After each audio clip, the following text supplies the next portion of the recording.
近日呢，接到网友反映说，一个女孩在一个社区的二手闲置区发帖，称如果说有人愿意借自己宝马车1周呢，自己将无条件的陪对方1个月。为了体现自己的诚意啊，这个女孩还在帖子当中附上了自己的全身照。帖子中呢，一名叫做小霞的24岁女孩呢，将自己的时间作为商品明码标价，并且还是列出了这个价目单。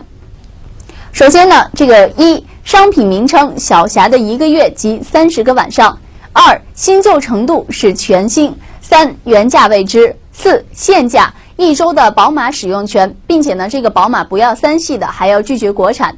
在帖子当中呢，小霞发布了自己的照片，一共有4张。从照片当中可以看出啊，这个小霞身着短装，青春靓丽。照片呢，也是将自己凹凸有致的身材展示无遗。